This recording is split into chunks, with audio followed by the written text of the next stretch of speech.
What's up, guys? My name's Mike and I'm fixing up this John boat. If you guys want to get caught up on all the stuff I've done so far, I'll have a playlist in the description and a link in the comments below. At this point, there's a lot of work that's been done to the boat, including leak sealing, rivet fixing, a full coating of epoxy and paint, and we're just getting finished up on the floors and front storage hatch. For today's video, I'm finishing up the front storage hatch and getting all the wood ready for epoxy. If you guys have been following the channel for a while, you might notice things look and sound a little bit differently. I'm trying out a new wireless mic system. I've noticed that whenever I'm not looking at the camera and trying to show you guys something I'm working on, it's kind of hard to hear my voice and it makes editing really difficult. Also, in trying to get the wireless mic set up, I had some issues with my GoPro, so I ended up upgrading to a new one. If things are looking a little weird or I have to do some voiceovers, just wanted to give you guys a heads up on that. Now, if you've seen the last couple of videos, I've been debating on how I wanted to do the storage access on this top lid here. Originally, I was gonna do a cutout in the center and then just drop in a plastic hatch lid to just open it up and get into it. But as I've been moving this top board around, I realized that I could just add a hinge to the back of it and you could gain complete access to the storage area down here. And in my opinion, that makes it way more useful. You're not having to try and squeeze things like life jackets through a cutout in the top, and just makes the overall area way more functional. One of the first things I need to account for is bracing this front cover to the storage hatch. Originally, I was going to be tying the lid and the storage hatch together, but now that I'm not, this is a little too flimsy for just being on its own. So I think what I'm going to do is run a piece of aluminum across the back of it and then tie this into it. That way I know that this is always in a consistent place. I'll be able to really position the hinges for this top lid to give just a little bit of an overhang to make lifting it and closing it easier, and also making sure everything lines up the way it should. Now, for the actual hinge system, there's a couple ways I could go about this. Probably the best way would be to run a piano hinge along the back of it and tie it into this top bench. But piano hinges of that size are expensive, and I already have some small stainless steel hinges available from another boat build that I did where I made some small hatches. So I think what I'm gonna do is try to utilize these small black stainless hinges that I already have on hand and basically just tie them into the 4 mounting tabs that I already have on the boat that's supporting this wood. Now, something I already did in a video that I lost in trying to get my GoPro working correctly was I marked out where the mounting tabs are. That way, when I take this out and flip it over, I'll know exactly where I need to mount these hinges to make sure that they line up with the aluminum brackets here.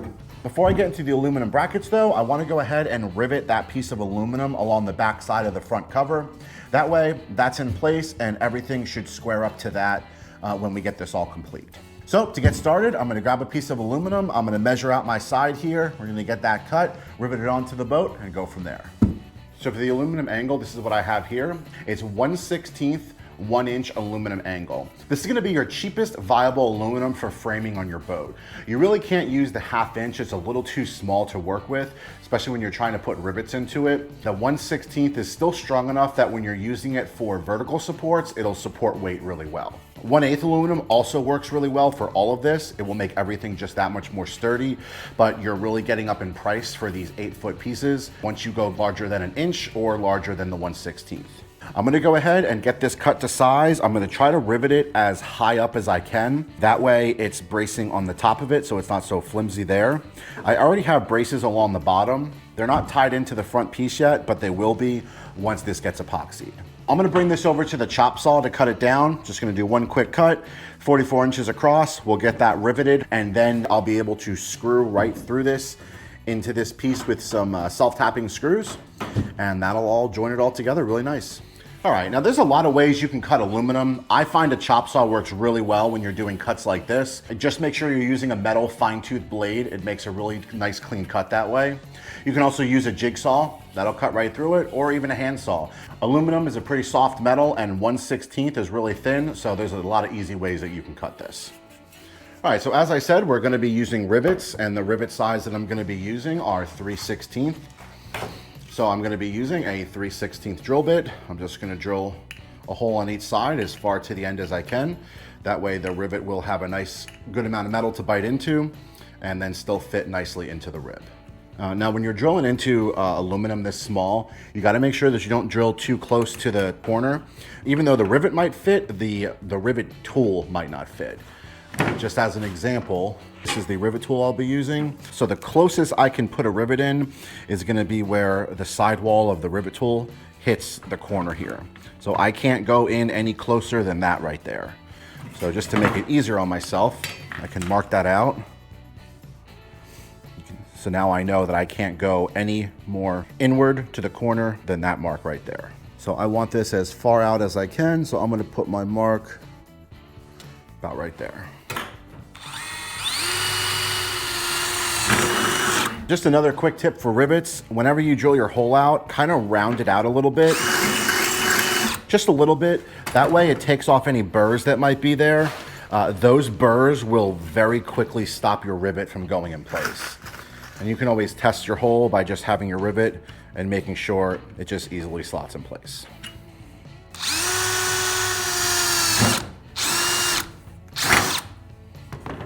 So this one I didn't round out just to show you the difference. It's kind of hard to push it in. You got to really jam it in there and then it kind of gets stuck. Technically this would work, but you're also going to be having to line up with another hole that you drill into your surface. So it's best to make the holes a little bit wider to make everything easier. So I'm just going to round this one out. Now the rivet should, yeah, it just falls right in. So you'll save yourself a lot of heartache with that one little extra step. Now, when this sits in place, it sits right where we want it. I'm just going to use a level to make sure I got this pretty straight across. This doesn't need to be perfect, it's just a back brace, but keeping it level will just make it more uniform. All right, I'll use my drill to start a quick hole.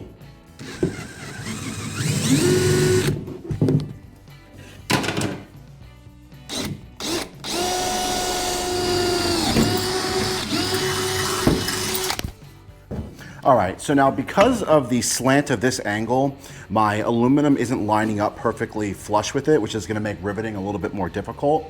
So what I'm gonna do is use a pair of pliers and just bend this part of the aluminum open a little bit. So the main portion of it will still be straight up against the front cover here, but the actual mounting portion will be flush against the tab.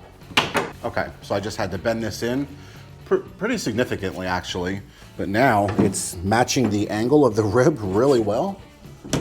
And that should make this a lot easier to rivet in. To make sure everything lines up, I'm gonna start with my drill.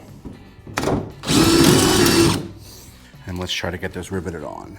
Now I said this in the last video, but these swivel head rivet tools work really well for working with these really kind of odd angles.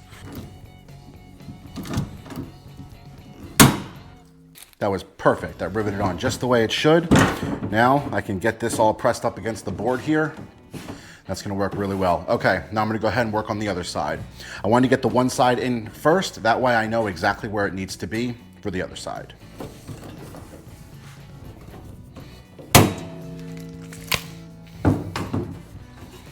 Perfect, absolutely perfect.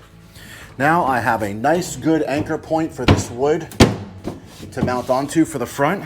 So now this is nice and solid. It's gonna provide really nice walking support for the cover, which is gonna lay on top of it. This is still nice and vertical in the front, but there's a nice lip here that'll make opening this a lot easier.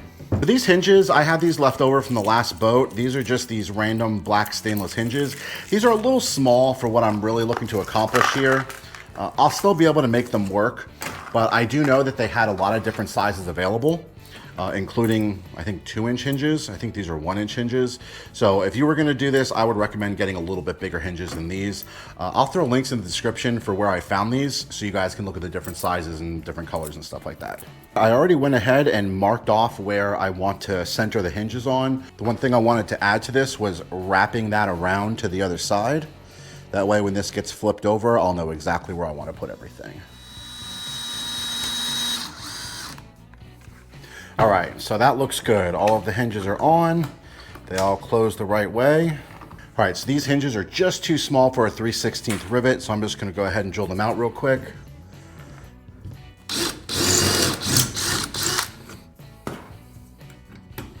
Yeah, perfect.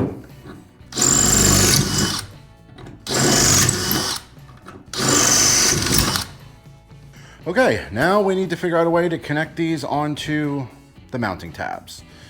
So I think what I can do is mark out at least these 3, get those drilled and riveted, and then I can do the last one once I have everything else in place.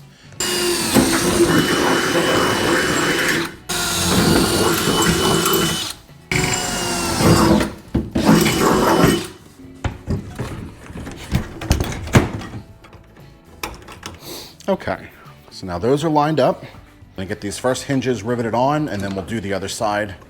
Make sure it all lines up straight. There it is. Okay. Good news is that I do think this is gonna work really well. Now I just need to think about how I can clean this up to make it look nice. Okay, so I think I actually have a pretty good idea on how I can clean up this back channel here. What I'm thinking about is getting one of those like rubber sweeps like you would put maybe on the bottom of a door, and affixing that to the top of the wood here so it covers the gap. That way it'll also be flexible enough that it'll slide when the hinge is open and closed.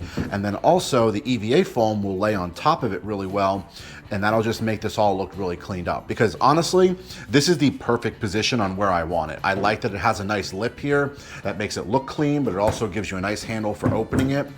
I also like that it gives you the largest range of opening. If I have to go any further back, I probably wouldn't be able to open it much further than right here. And that's kind of defeating the purpose on having the clamshell opening.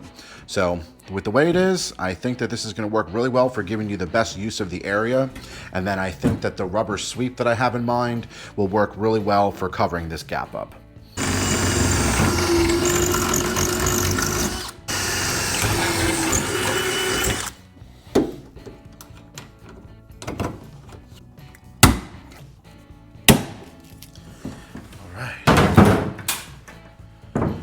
Absolutely perfect. Look at that. That worked out exactly how I was hoping. I am so thrilled with this. This gives an absolutely great way of using this whole front area. Center of the wood now doesn't have a cutout, so it's going to be much stronger to walk on. And of course, the front of it is braced by the wood, so there's no even chance of anything happening there. Now, I may add some vertical supports. If once I stand on here, I notice that it's flexing too much in the center. Maybe just one support on each side tied together in the middle. That might be a nice way to just give it a little bit extra support. But honestly, for what the intention of this is, it is working out really, really well. I'm really happy to see this. Okay, so at this point, this completes all of the wood framing I'm gonna be doing on this boat. Now I am 100% ready for epoxy. I didn't want the video to go much longer than this because I've not seen how the quality of this is gonna look. I don't know how my audio is gonna sound. So if this ends up being an issue, I want to just only have one bad video and then figure it out from there. I think that this was super great progress. I hope this was helpful for you guys. I'll have links in the description for all the tools that I've used, like the rivets and the hinges and the drill bits and stuff like that. That way, in case you're trying to attempt this yourself, you'll just have a quick list of everything you need. If you guys found this helpful, don't forget to let me know by hitting that like button. I check my likes on the videos to see what you guys are vibing with, and I try to make content around that. If you guys want to see more videos like this and see where this boat build goes, don't forget to subscribe. I try to put out videos every week. All right, thanks for watching.